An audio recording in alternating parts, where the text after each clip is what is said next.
లోక్సభ ఎన్నికల్లో బీఆర్ఎస్ అభ్యర్థులను గెలిపించాలని రాష్ట్ర ప్రజలకు ఎన్ఆర్ఐ బీఆర్ఎస్ బహిరైన్ శాఖ విజ్ఞప్తి చేసింది.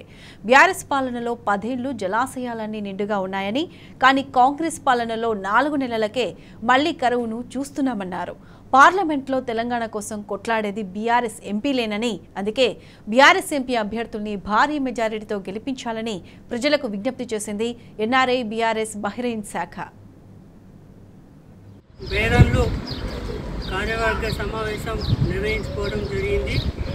ఈరోజు చూస్తున్న పింఛన్లు లేక కానీ మిగతా వాళ్ళు చెప్పిన 6 గ్యారంటీలు సరిగా అమలు కాకపోవడంతో ప్రజలు చాలా ఆగ్రహంతోనే ఉన్నారు.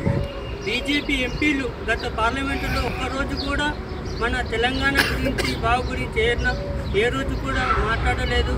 కనీసం ఒక నవోదయ విద్యాలయం కూడా తీసుకురాలేకపోయారు. ఈరోజు కాంగ్రెస్ సరికాని హామీలు ఇచ్చి ప్రజలను మభ్యపెట్టి ఓట్లు దండుకునే ప్రయత్నం చేశారు. మళ్ళీ ఇప్పుడు అవే మాటలు చెప్పి మళ్ళీ గెలవాలని చూస్తున్నారు. రానున్న పార్లమెంట్ ఎలక్షన్లో మన బీఆర్ఎస్ ఎంపీ అభ్యర్థులను భారీ మెజారిటీతో గెలిపించాలని మా ఎన్ఆర్ఐ బీఆర్ఎస్ శాఖ పేరు నుండి వారికి విజ్ఞప్తి చేస్తూ ఉన్నాము. సరైన ఓట్లు వేసి భారీ మెజారిటీతో గెలిపించి అటు బీజేపీకి ఇటు కాంగ్రెస్కు సరైన బుద్ధి చెప్పాలని కోరుకుంటున్నాం. జై తెలంగాణ, జై కేసీఆర్, గుర్తుకే.